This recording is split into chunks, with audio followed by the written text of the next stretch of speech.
moving now to the panel that will be where Jackie will be the moderator. Jackie, where are you, in Australia or PNG, or where are you? You have to unmute yourself. Yes, I have to unmute myself. Yeah, I'm in Brisbane at the moment. I'm unfortunately, yeah. Can I just say we've got quite a number of people, I think, lined up for you. We've got Eriko is going to be using Sarah's address from Brisbane, and we've got Lily, I think, standing by. Mary Kearney just contacted me. She's trying to top up her units. Maybe you don't ask Mary first, you'll ask her second or third to come in. Mary Kearney, yeah? I think I just saw her, Father, on the thing. I just saw her come on. We've got Dixon there standing by.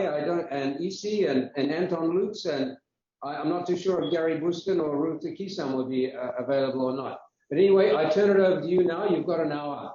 So we look forward to the panel and the conversation, Jackie. Thank you. Thank you very much. And thank you very much for the opportunity to chair this panel. One of the things that Miranda said was the great connections that were talked about yesterday, and the linkages and the networks and the emphasis on that. But there was also another thing that Miranda talked about, was that if communities need to change, the change has to happen from within. And how can communities come about that? And I have the pleasure of chairing a group that are actually very much within the communities and supporting the communities to create a deeper understanding around SARV and identifying those things. But also, I think what is key also for this group is that they draw on their own local solutions and ways of working in order to create the change that they have to create, sometimes in the face of great danger. And I do thank them, and I'm very happy to be part of this. So I think that all are here on the panel. So there's quite a few of us on there. And so one of the key things that I do want to emphasize for our group, if we want to have a deeper conversation, and I'm sure that the audience wants an opportunity to also ask you questions, if we could keep the timing to perhaps, the 5 minutes, because there is a number of us on that.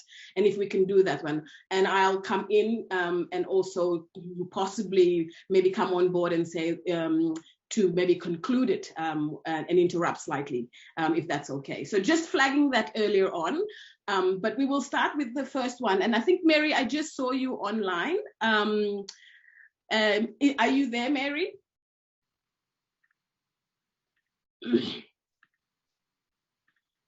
She must have dropped off again. Okay, so we'll go with Lily. Is Lily Besoa online? No? Okay, we'll go with Eriko Fufurefa, because you're right in front of my screen right now. So Eriko, let's go to you. And thank you very much, Eriko, for joining us from Kolples Europa. Hi, Jackie. How are you? Hello. I'm okay. Thank you, Eriko. Thank you so much for the organizers and the team who leads this meeting. Thank you so much. I'm Eriko Fufurefa from Kuswa Cafe Women's Association, here based in Goroka, Eastern Islands. Kuswa is a community-based organization working in partnership with Oxfam Pacific, dealing with SARV issues and aggravated violence. Under this project, we have 3 pillars. One is prevention. Number 2 is crisis support, and also we have lobby and advocacy. Under first prevention, we have awareness on sorcery laws and human rights, women and child protection. And also we have mediation and sorcery trouble fighting communities to bring back displaced families back to their home and communities after reintegration. Sometimes it takes, involve 30 to 50 families who involved in the situation. So we have 2. One is like one platasol face this accusation. One is involve a whole community, entire community. So that's it. That's how we work. And also we work very close with the police. And also we have different stakeholders. We work together to address SARV issues in the province. We work with community development. Police, we have police, but FSPU is the frontliner. And also we work with the task force, highway patrol, SOS, and also we have CID, different sections. Also we have a partnership with the hospital, FSC, and also we have focal persons involved in the hospital, where we refer survivor to access services out at the hospital. And also we also have a partnership with the district court, national court, village court. So we work very close with them. And also we work with community development. So we all come together to plan our programs and activities to deal with SARV issues.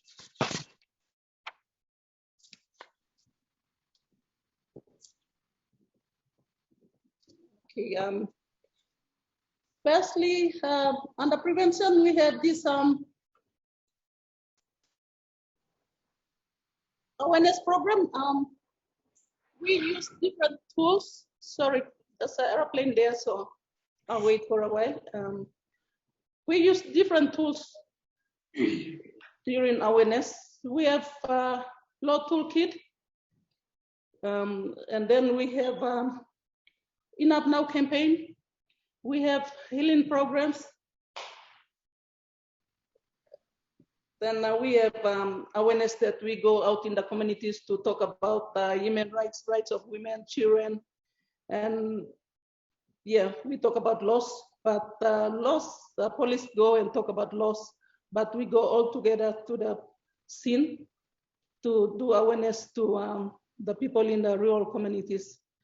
And some issues identified in the town areas, but most of our cases, we go out in the very remote areas, which is 50 to 60 kilometers away from the town settings.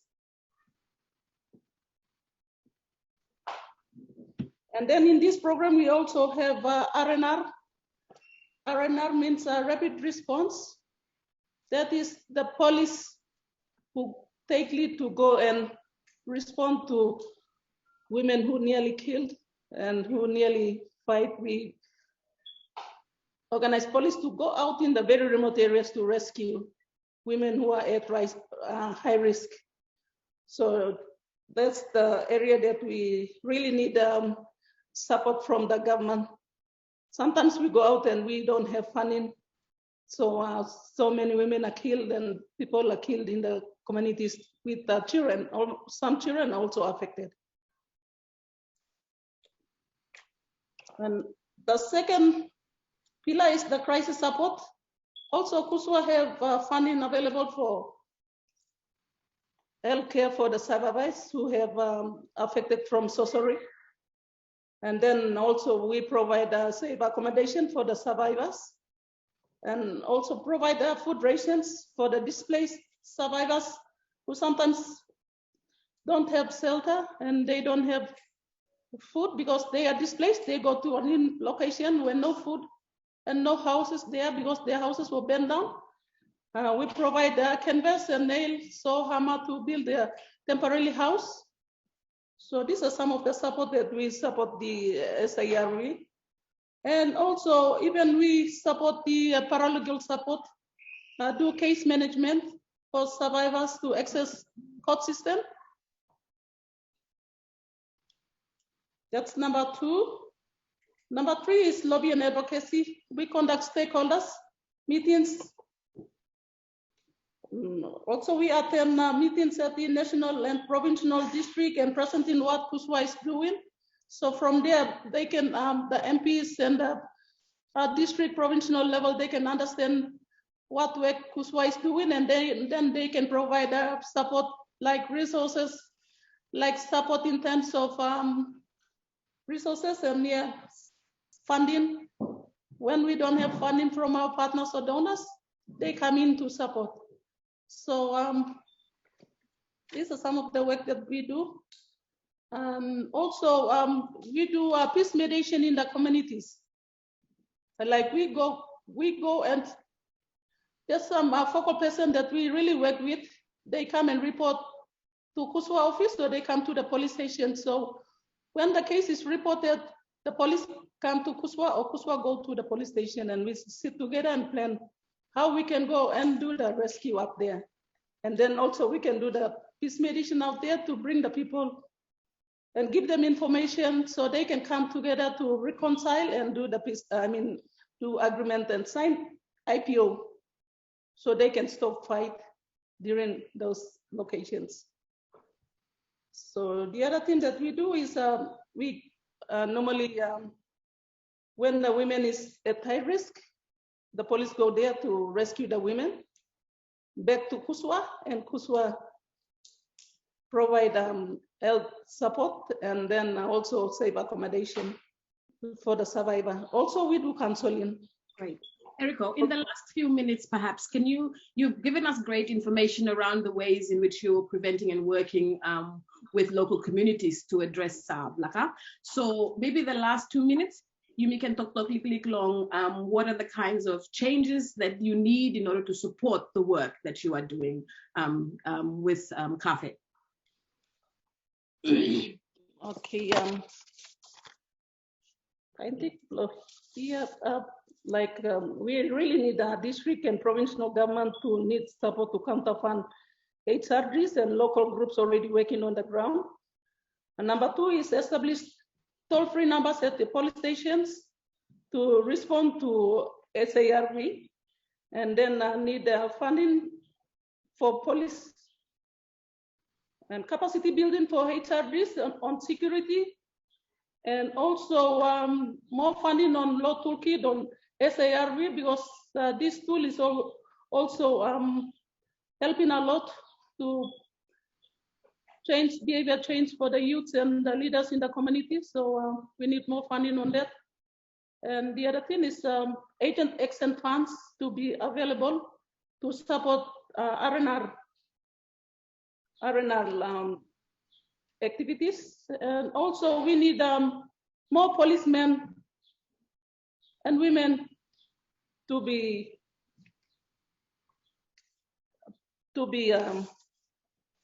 employed or something.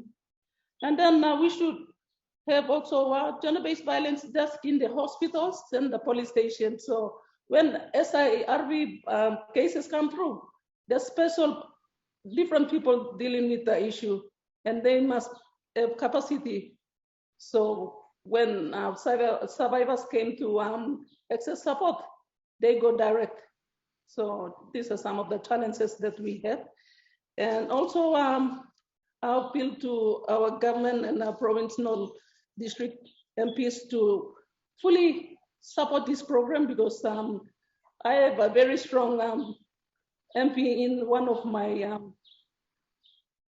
district that is already funding and support in our program. So this is our local MP from Menganofi, Robert Atiafa.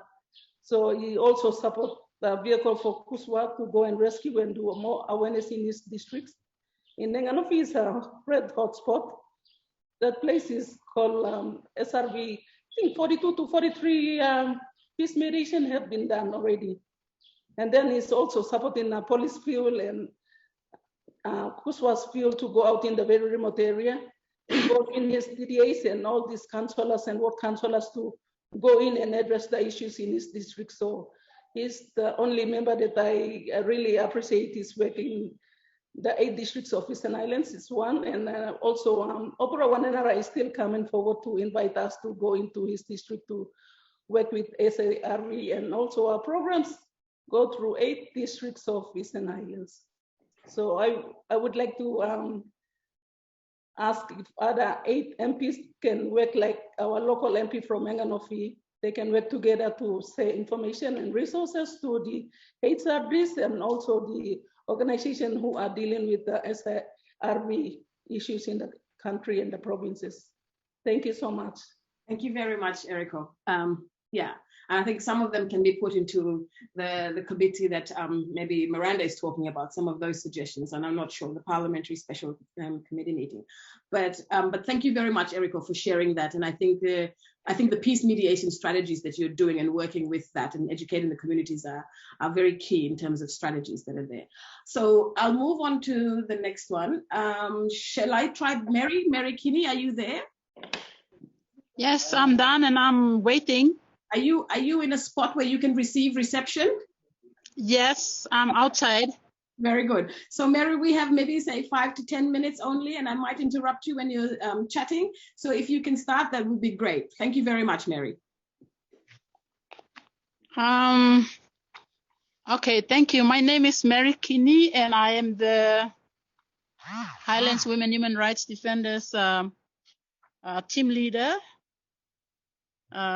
We have been based in Goroka, but we have moved up to Kundiawa, and we are now stationed at Mingende Catholic Mission. This is where the Highlands Women Human Rights Defenders Movement desk is. And our mission and vision for this organization is to see that the movement sees that the society is free from human rights violations in the Highlands and in PNG, where women and girls live in dignity, safety with mutual respect and harmony. And our mission is to empower and to promote human rights and gender issues in the Highlands region through advocacy programs at all levels. And we have certain objectives that we work with, and is to increase and sustain capacity of human rights, Highlands Women Human Rights Defenders Movement to reduce violence of human rights, to promote and strengthen linkage between stakeholders to address human rights violations, especially for women and girls, and to create avenue to collectively voice abuses of human rights and lobby for changes in practice and policies at all levels. And the last one is to use evidence-based data and information through monitoring, research, and evaluation that contributes to inform strategies and support advocacy work that we thought we would do. And I am grateful that we are part of this discussion. It's really a great work that all our partners are doing in the Highlands in relation to SARV, and we've been working over the years, and then we saw that there's a need, so we need to have this women's voice together, and collectively we could set up a desk to network and to strengthen each other's work. So that's how we have these Highlands Women Human Rights Defenders coming up, and we've been working for almost some years back. But now that we have a desk here, we work closely with Heriko, Mama Angela, and Lily, with the organizations and others. We are trying to connect ourselves to the 7 Highlands province, and we have the 2 committees, very active committees on the ground, and they report any cases that comes up. They report to the desk, and sometimes when our partners can't get the police, we are there to respond to the site and talk to the upper hand of the government. So we are doing this kind of work in the Highlands province. But pretty much with the program itself, we are here to do advocacy and lobby and influencing at the 3 levels of government. And at the same time, the Highlands Women Human Rights Defender is part of the Spotlight Initiative. It's been formed to work more on the sorcery and other issues in the Highlands. So we are part of the Civil Society Reference Group, and then we are part of the steering committee meeting, which is chaired by the UN advisor and the deputy prime minister. So we are in that desk to at least lobby and advocate for some of the issues that we face down at the provincial and district level.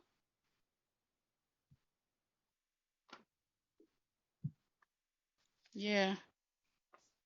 So Mary, maybe we can talk about some of your challenges. Like, what might you need to create or support change? We talked about advocacy. You talked about it being a bit of a platform to take what is there in the provinces and up to that, and you're also representing that in terms of the national levels. What other ways in support can your desk be supported, or what are the kinds of changes that needed to support the work that you're doing? Perhaps in the last couple of minutes, we'll talk a little bit about that.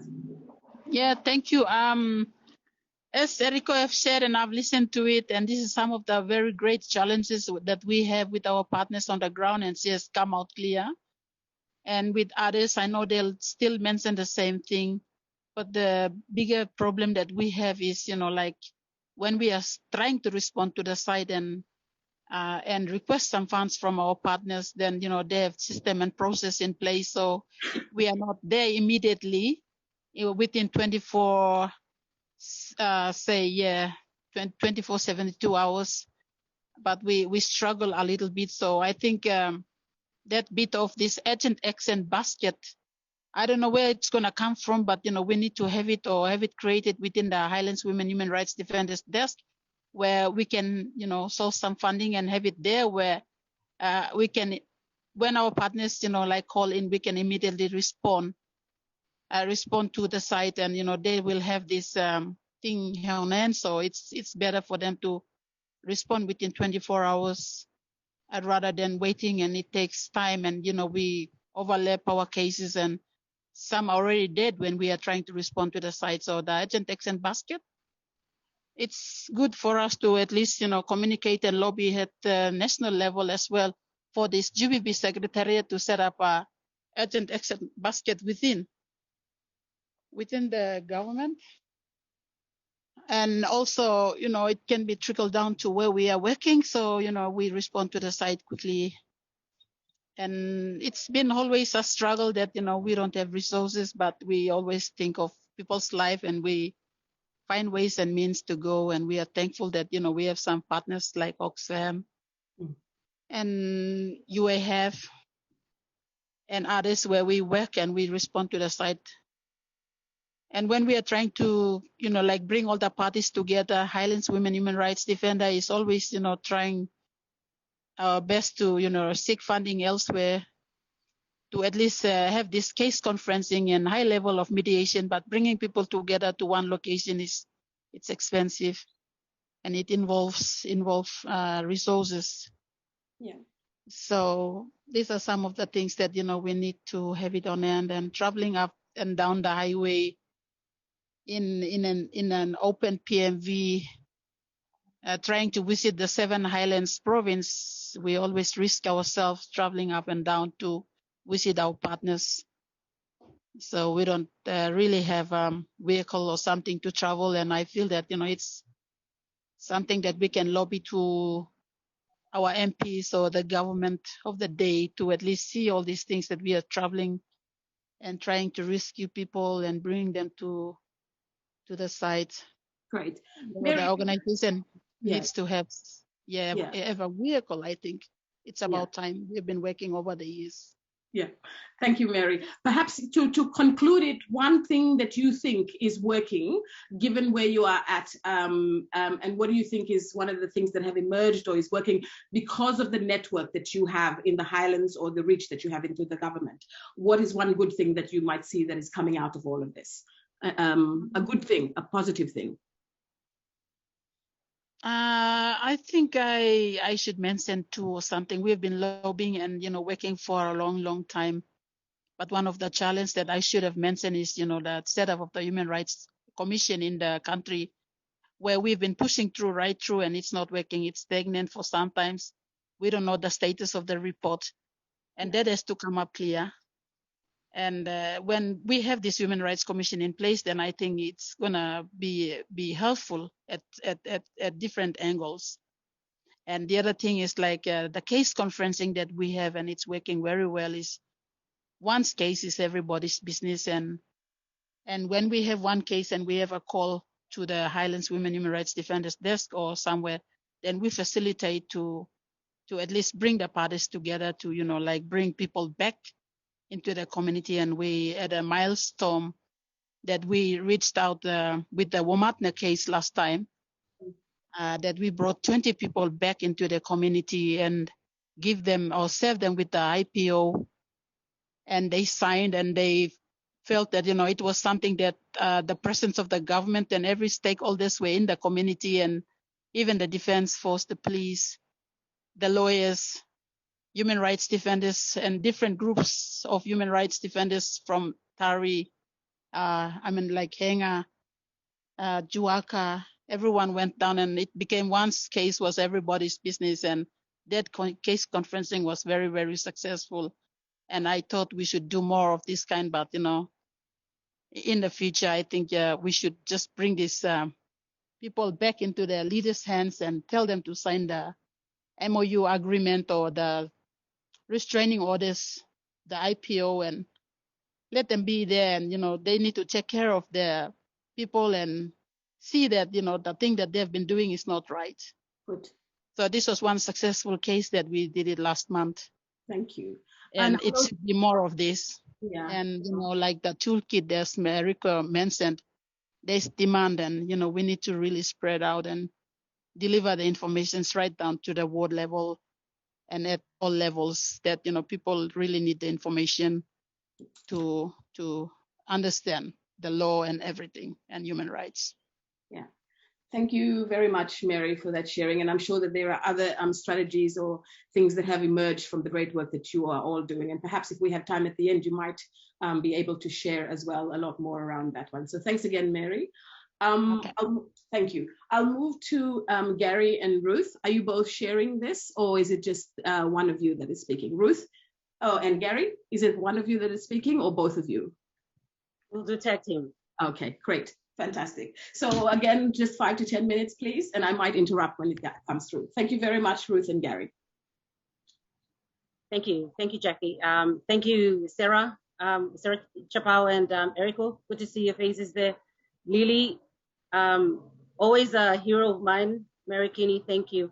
And everyone else. So I'd like to speak both in Pidgin and English, if that's okay with you. Am I right? Thank you. Thank you, Miranda. So one of the things that we've been doing at Tribal is trying to make this everyone's business. It seems to be falling on few people that are always in the front line. And we're seeing that when it falls on few people, it becomes really hard, especially to sustain the work. It becomes really hard when the few money that you have, if it's only for, say, for example, with Tribal, if it's only for creating awareness or advocacy, like our Senisim Passing program, where we were giving small funding for advocacy, and we realized that in the course of running our advocacy, we were coming across people that were being tortured, people that were being killed, and so then we had to do rescues and partner with people like Voice for Change or Oxfam, Puswa, and send the clients that we rescue, we send them through. But then in order for us to report back, we realized that we were not actually tasked with the money to do those rescues. It was only for advocacy. Now, when it came to that, it became a challenge for us. So now we have to sort of use other ways in which we can work with our stakeholders, but at the same time, fit in the requirements that were needed by our donors. So one of the things that Tribal decided to do was, who were the first responders on the ground, apart from the HRDs, who are those people that we could work with to actually take ownership? And one of the things that we realized was that every time there is something in the community that goes on, the first people that are there are either the ward councillors, village court magistrates, peace officers, village court officials, people like church leaders, community leaders. These are the ones that are always on the ground. And how can we make use of them? How can we make use of them so that this becomes sustainable, that it doesn't fall on one person, the HRDs all the time, either in Enga, like it's either Dixon running around or Anton running around or Solo running around. Who are those people that we can empower so that when the HRDs do come, then it becomes a networking kind of a thing where people are able to start calling PPC up and it's nearly to say that this is what is going on, but the council is on top of it. The village court councillor is here. The ward councillor is doing this. Village court officials are doing this. So we applied for a funding, and through the European Union, the kind funding of the European Union, we decided to trial it in Wabek district. What we saw there was amazing. we partnered with, we started partnering with DPLLG, the Department of Provincial and Local Level Government, and then we took through the ward council training, their roles, their responsibilities, worked with them to come up with a 5-year development plan, got into the committee, the development committee, 2 women, 2 men, and the ward councillor. And one of in the 5-year development plan, we put in SARV, GBV, security as one of the main topics. And in that, we started doing training for HRDs. I'd like to thank Miriam Dondo and Assistant Secretary for DJ, Josephine Pitmore. They were kind enough to say that, look, okay, let's try it. They came up to Enga last year. We had the first training for all the village board councillors in Wabek district. And in that, we got the backing of the governor, who said, any council, ward councillors or village court magistrate in your ward, if there is a sorcery accusation or killing, the provincial government is right behind the ward councillors and the peace officers to actually respond. And I think BBC Nearly was there too. So in that partnership, we saw that the community was taking ownership, because the first responders who were actually part of the government system were taking ownership of this. What we did was, where they couldn't be able to help, we came in. And in that, we saw that we could easily replicate this with others, because it was creating awareness at the grassroots level, where the ward and the ward committees themselves and the village court councillors. Now, when it came to having court cases, again, DJ came in to say that, look, there's a program we have and we're building village court houses. We can trial with this district that you've already worked with. Because a lot of people within SARV wanted to have their court cases away from others. They were condemned enough. They didn't want to have court cases in front of other people. So we decided, if that's the case, and if DJ has this program, then let's partner together and have village court houses in some of these hotspot places. So we did have in, I think, we selected 2 places in Wabek district, Tambiranis and Kamas. And now they're going ahead, and the village court officials actually are the ones with the village court magistrates that are now setting this land apart, putting up together to say that let's take this. So right next to Kamas, we've now having conversation with the Catholic Church to build a safe house. And that would be the first in Enga. Because back in the past, it was really hard for us to even have conversations about having a safe house in Enga, because it was seen to be provoking people to have safe house when there was not much awareness done around what SARV was. We were collecting information, we were rescuing people, but to have a safe house in Enga was seen to be something like, it was confrontational. It was like your face kind of thing for these people who didn't have beliefs in sorcery. And they were seeing these as a foreign thing that was destroying the community. And to build one was also to put that community in a position of, we were making them vulnerable. But now this community, the Kamas community, is saying that with the church, we'd like to have a safe house in our community, right next to the village court space that they've given to the village court, so that they can work together to have this in partnership. Again, this all goes back to how we can do this. We can do rescue women, reintegrate them, and do all this. But if there is no ownership from the political leaders and from the community itself, then everything that we're doing won't be sustainable. We'll keep on doing this, and then what? It's not going to end up anywhere. And again, it was through this that we decided that we'll actually have a village of hope, because we needed to prosecute cases. And safe houses could not be able to have people in there. And I think, we've spoken this with Erico and Lily and them. They've some of the cases that we've sent to them, they can keep them, but they can't keep them for long. There was one case that Voice for Change had her in their place for more than 8 months. And we couldn't have her, for that long. We've got to have a place where because they want to go back to their village, there's got to be a space where we could actually have them reintegrated back. So Tribal Foundation decided to come up with a safe house, but we're calling it the Village of Hope, because it's a number of houses where we want to keep them from 6 months to 24 months, so they can prosecute their cases. And this place, we've already built the first house. We're looking at building about another 6 more houses, so families can be there, selected cases that are clear cut, who really want to prosecute.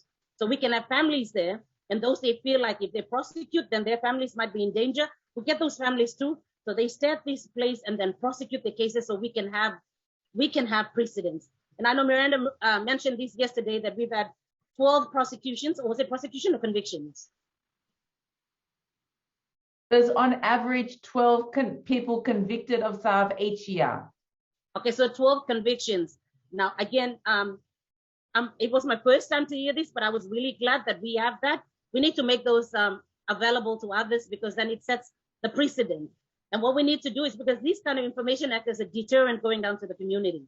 When people know that you're going to be held accountable, it also acts as a deterrent for them for future breaking of law. And that's the kind of thing that we want to get. We want to get lots of precedents that it will also help us to say that, look, you do this, you're going to get in trouble, because we've got these cases that are now being prosecuted, ending up with convictions. So again, this Village of Hope that we're developing, we want to work in partnership, and we are working in partnership with the Department of Justice already for the two strategies that are in place: the church's response to sorcery and the SNAP, the SARV-NAP, Sorcery National Action Plan. Those are the two that we feel that if we can take ownership of and work with the government, work with our stakeholders, and then work with the established systems in place, the village court as well as the ward level, ward councillors.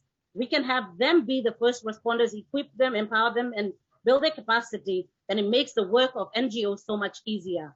And then we start to implement those strategies that the government already has in place. Right. Gary, you have anything to say? Yeah, that's really good. I think one of the things that we also would like to point out is that we're working really hard at the highest levels for advocacy to help the government take this issue seriously, and to also get as much support as we can for all of you guys. So we work behind the scenes with different, with personal relationships with different members of parliament, especially those that are on the special committee right now, and looking at how we can really bring this to a forefront, because as we all know, this hasn't been something that's been taken seriously by the national government. There's a lot of mousewara, but there isn't a lot of action. And so what we're doing is we're working on getting action in this area. And one of the areas that we're focusing on just recently, I mean, we just had the special committee parliamentary hearings. And then right after that, we have a woman in Hela that's been tortured and murdered, and it's all on video. And yet, to my understanding, to date, there hasn't been one arrest. So it's all mousewara until we start getting a lot of action at the top. And so that's one of the areas where we're advocating with our relationships that we have, our personal relationships, and also putting media pressure both nationally and internationally. Miranda, I would really like to get a copy of those 12 successful prosecutions.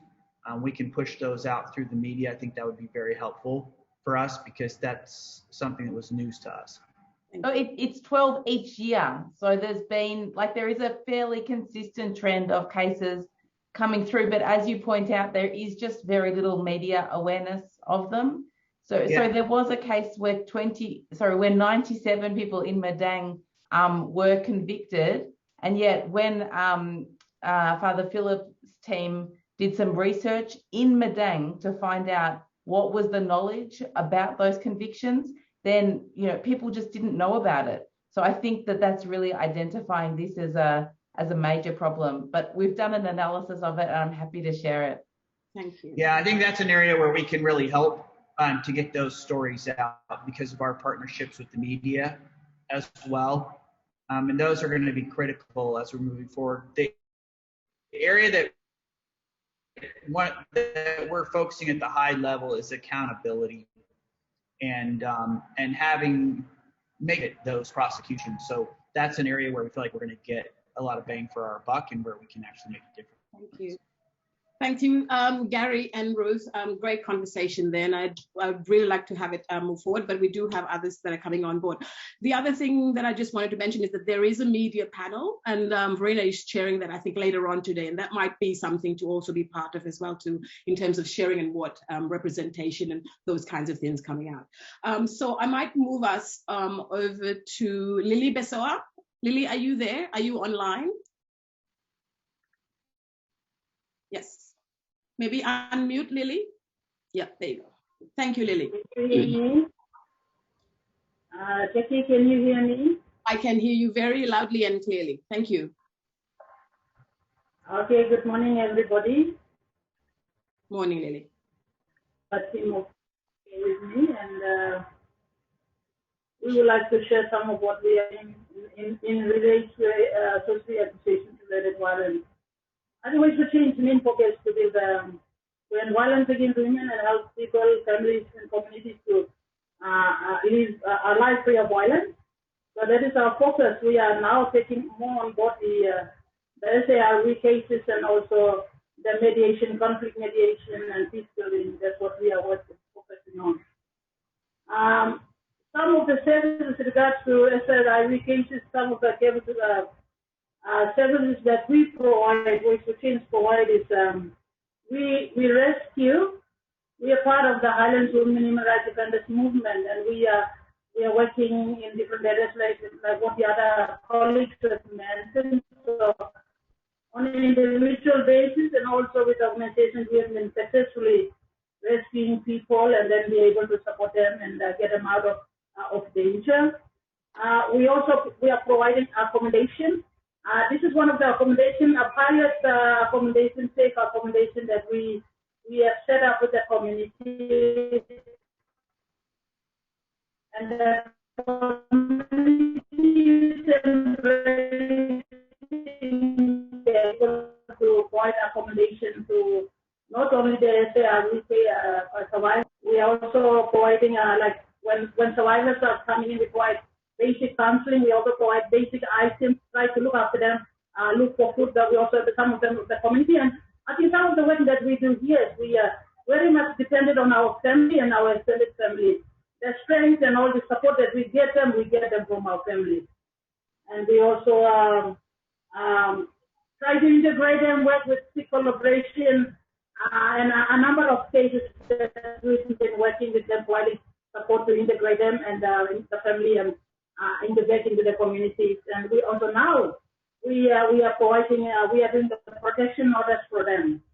I refer back to what Mary has mentioned the last time when we took the 20 family members to Matna in the Gambok. We were able to issue the protection orders on the ground.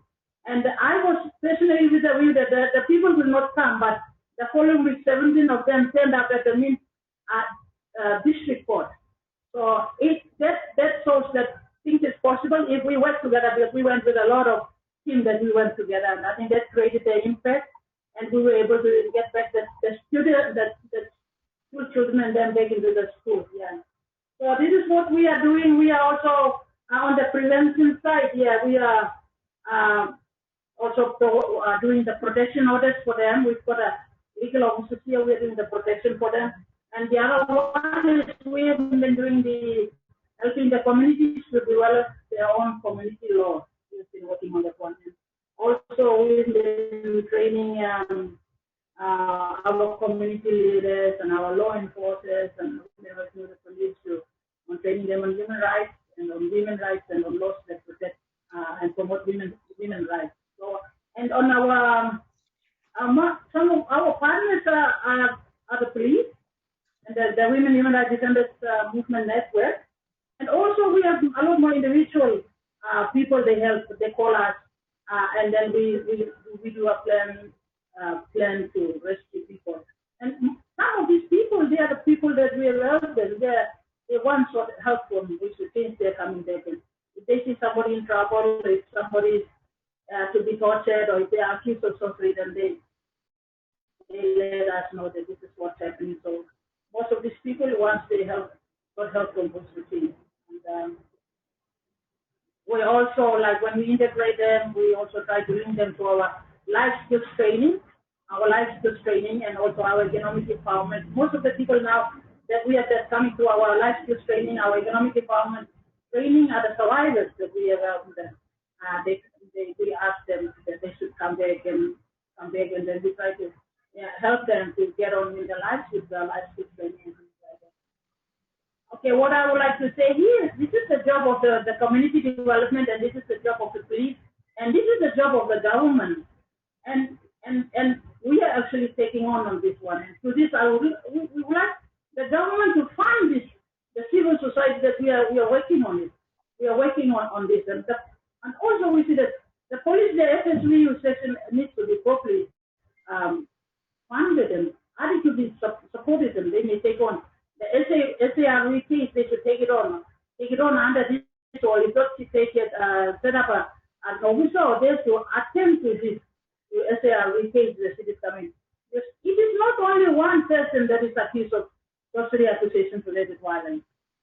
It's like what we had yesterday, one of our survivors that we are working with, JP Motikei mentioned about his brother was accused of sorcery, but you can think of the whole family. So this is something that the police, they should have a special desk, they should be adequately funded to address this issue. And also the community leaders. I think we should look at some ways to make the community leaders be accountable. We've been working with people, communities today, they practice double standards. They speak two tongues. So they talk to make you feel happy, but on the other side, and they are there to protect the people, and they will not take the lead.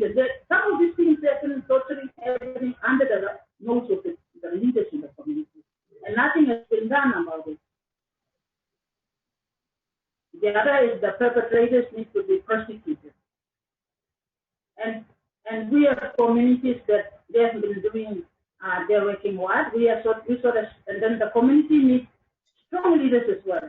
The strong leaders can make a change, and these leaders some of these leaders need to be capacitated to, in a way, to see that the importance of having peace in the community, the importance of being aware with violence, the importance of being aware with SARV cases. And also what I mentioned is about the prosecution. We are now starting to issue orders, protection orders, to the people who are to the accusers. We are starting to issue the protection orders now. The last time we issued about 19 protection orders to the people in Simbu, and we got 17 of them into the district court. So this is something that we feel that if we have a legal person attached to the civil societies or to the community development, and then we continue to educating them. Unfortunately, most of the lawyers they're not doing a lot more work on the family laws. They are more into private. They're making they look into that and commercial laws and things like that. But we can see a lot of coming in there, and they need to be more aware. They need to be educated on the law and the process of accessing the justice. That a lot of mediation needs to be done, and we are starting to see a lot more people are coming when we have the legal person there providing the legal service. And the other one is there's a need to look into the protection of the witness and the women human rights and the human rights defenders. And also I also support what Mary has mentioned about the Action Fund. The Action Fund, I understand, is that money should be released within 2 or 3 days when we request. Action Fund needs to be looked into and needs to be strengthened. The Action Fund, rescue people in trouble. And the Women Islands Women Human Rights Defenders Network needs to be strengthened. Because we have been successfully arresting people, we've been successfully integrating them from Eastern Islands to Jiwaga to Sumbu to Enga and Southern Islands. And those of us have been all working on to rescue successfully, rescue, integrate, provide the needed support and needs to be strengthened. And we need to, education has to be ongoing, that makes that the community has to do that. This change has to come from them. If they want a better change for their children, if they want a better place, a safe place for their children, that change has to come from them. And that community has to take the initiative to make these places, but it's a long process, I know. While we were working with the community to develop the community laws in the 3 provinces, it has taken us more than 2 years to get there, and we have to let the community take on this initiative to take. They have to make this change has to happen because this is their community. We are the outsiders trying to help, but the community has to take on this initiative. Thank you, Lily. I'm sorry to interrupt you, and I thank you for always a powerful and passionate speech. Thank you so much for that one. We do have 3 more people, but we take on board, and I think you echo the rest that are talking about the lack of services, but also government too needs to come on board to do that. And again, and you spoke at the Parliamentary Special Committee meeting, and that was also the same thing. So maybe we can reiterate that continuously. And as and Gary said, taking it up there for advocacy can improve the way that you are all working and support that you all genuinely need. Thank you very much, Lily. I'll move to the next one now, which is, I think we have 3 more. So Izzy, Anton, and Dixon. We'll go in that order. Izzy, if you can, if you're there, could you please share what your thoughts around this?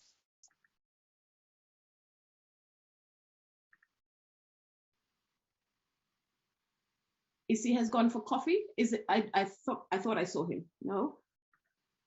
All right. So maybe we'll go to Anton, and then Izzy can come on. Izzy's there now. Oh, Izzy? Should we go to Izzy and then to Anton? Go to Anton first, and then I'll come in. Okay. Thank you, Izzy. All right, Anton. Thank you. All right. Well, good morning, everyone. Thanks for being here. Thank you.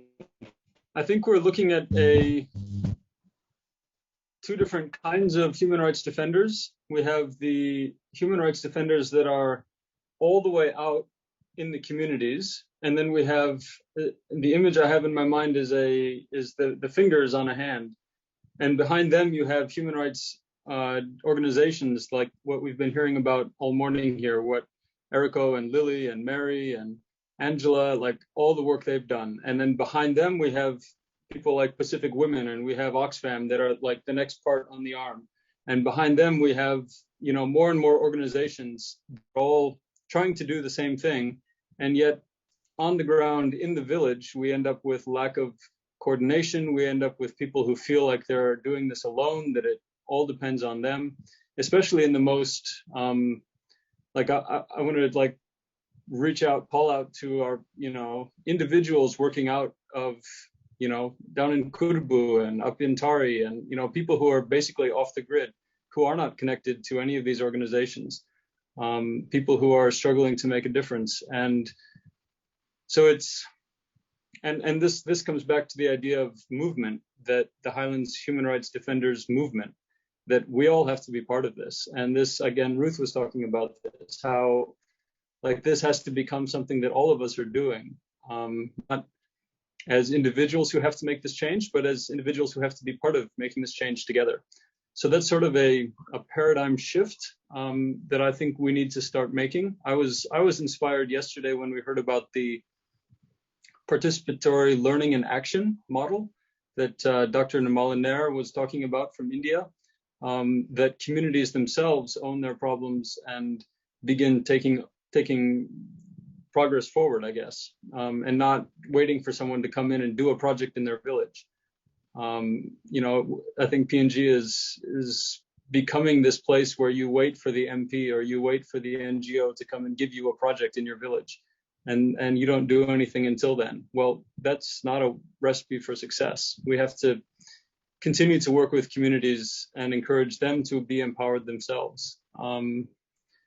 And finally, coming back to what Miranda was talking about this morning with the, how do you fight a wildfire? You need coordinated groups like our human rights defenders, like what Lily and Mary and Eriko have been doing. We need them working, but we also need individuals in communities. We need young people. We need university students who go home on the holidays and say, hey, I'm going to be part of something, and I'm going to work with the teacher and the pastor and everyone else and create this network within my own community without waiting for Voice for Change to come and tell me what to do, because they're stuck in Jiwaka and I'm in Hela province. So we need individuals, peer educators, young people, pastors, a movement, as we've been saying.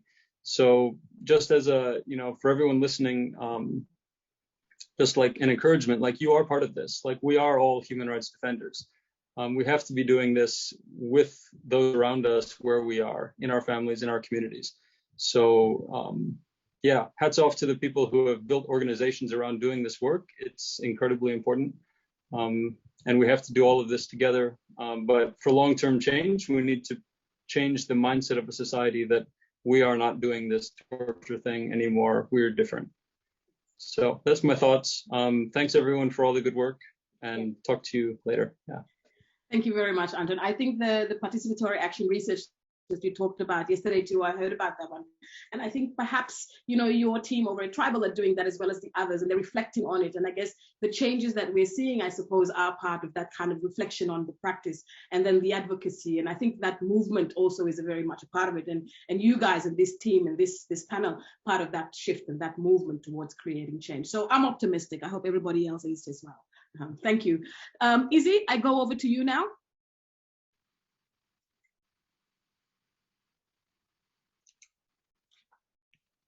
Maybe if you unmute, Izzy, we can hear you clearly.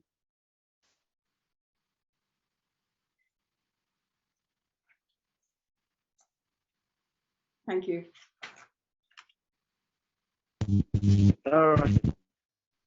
Loud and clear. Yes. All right.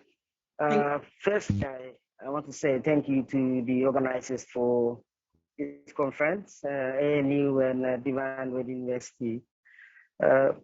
My thoughts around the accusation-related violence, in a way, these people actually put their lives at the forefront and risking their lives to actually address this issue. And especially women's human rights defenders in the Highlands region. But as Anton said, we are all human rights defenders in our different capacity. And you can have government agencies who are in this field, especially service providers that provide, for example, at the family support centers, which also assist survivors of SARV and the family and sexual violence unit across the country. And then we have safe houses. And then we have the other people like village court magistrates that actually really support human rights defenders to actually give out protection orders. Even though with limited capacity, they do provide assistance. So overall, I would say that, this work is basically done by human rights defenders across the country, but most of the work is done by women's organizations that are out there, which are not supported by the government. And, we need government ownership to address the issue, and, basically supporting them and creating mechanisms where civil society, women's human rights defenders are also benefiting from the bigger basket. Because SARV is a national issue, and you have the National Action Plan on SARV that actually, gives that support or directs the support to actually support the human rights defenders across the country. So yeah, for CIMC, FSVAC, we've been part of this consultation that's going on.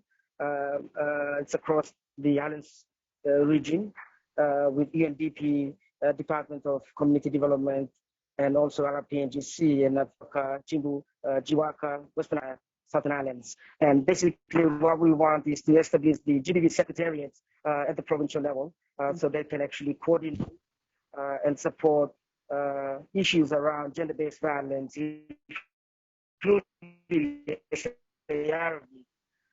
One thing that I've learned, we've been in WABEG, and Dr. Betty Coker mentioned that what health, provincial health authority in Anga are proposing, and Dr. Coker is actually proposing, is that to when a person dies, the health should be doing examination, post-mortem or examination in terms of operating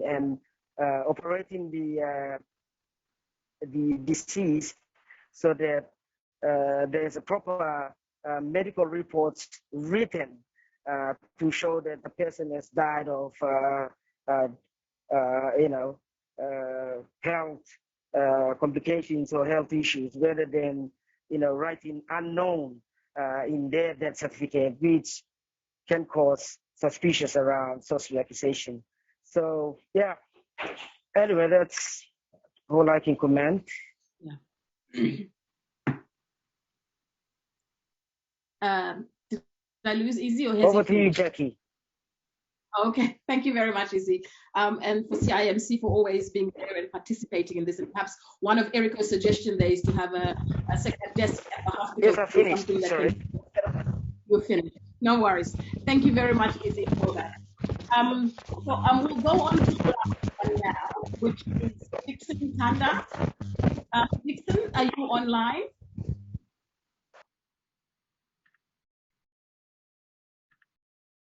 Dixon?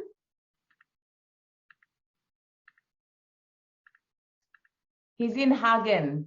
He's in Hagen, is he? So is that the one with Simon's? Yes, Dixon. Dixon, you stop Hagen now, Wanten Pita, Lohapa. Yes, Simon. Okay. Yes. All right, great. So Yeah. now. You are me. He can hear you clear. So it makes him 6 minutes na bien in wine. Am I right, huh? Okay. Ready when you are. Thank you. Okay. Thank you. No worries. Thank you. Thank you. Okay. Good morning, everyone. Jackie and the participant in the gym.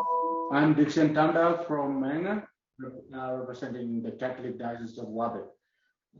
So the sorcery accusation related violence is a hidden belief that is affecting of many vulnerable women and children in Enga province. The Catholic Diocese of Wabe and human rights defenders are very much involved in making rescue, repatriation, reintegration, awareness, training, and educating programs to end sorcery accusation related violence.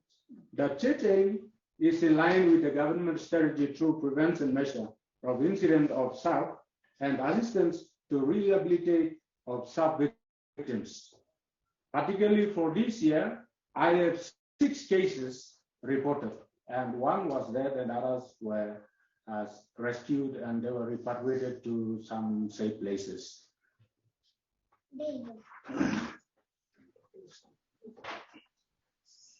I will not want to take too long, just a brief on the effective ways of preventing SARV.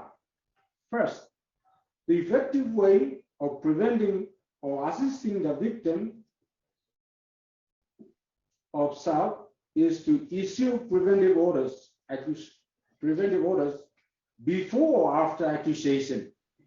In Enga, our ONS or Operation Making SARV issuing preventive orders Form 4, or we are applying for human rights threat in the National Court for future accusation and torture. So we issue them to prevent the victim to be safe in their villages or wherever they are. That's number one. Number two, when the parents were accused of sorcery and the families were rejected in the society and the children were most affected ones, they lose hope and their future is in danger. They will have no proper marriage in future because they will regard them as sons and daughters of sorcerers or witches. Therefore, the only way we can take them out of that box is through education. In future, they will call them a good teacher, lawyer, doctor, or any other professions, and not sons and daughters of Sanguma or sorcerer.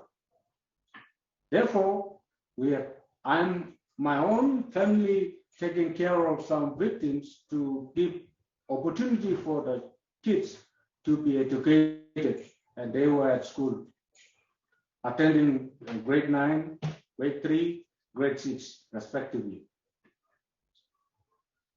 These are some changes to support the victims. First one, each province must have a human rights lawyer who can represent the vulnerable women, children, the affected of SARV. That's number one. Number two, human rights judges should be in our regions, 2 or 3 in our regions, so that we can easily apply for human rights straight and issue it to the victims for they can be saved. That's number 2. Number 3, the government should create a secretariat for human rights defenders so we can work along with them. That's number 3. Number 4, family sexual violence unit. I salute with the support from the EC and the team. I say thank you. So that FSB unit should be established to every district in the country. That will minimize some kinds of accusation and problems in PNG. Every provinces have their own safe house. But now, I have no safe house, so I have to take the victim to Mendi, to Goroka, to those some other places. Then Father Gibbs usually talk to me saying, "Enga must look at him, Enga. You know, Simbu look at him, Enga." So that's a big challenge. So the challenge is not with me; it's with the government or some agencies to propose the safe house in our provinces. Good. Dixon. Awareness is on sorcery. Sorry, Dixon, me interrupting you. So you got 1 more minute left. You me by talk. So you got 1 important point. You like sharing one time. I'm really happy that you have your notes on paper, and perhaps you can share that with us also later. But if you can wind it up, maybe with another minute on what you think is important to share of what needs to happen to support your work, perhaps that would be something, or not something where you think, Logan. Okay. Thank you. Okay, the last one, the health workers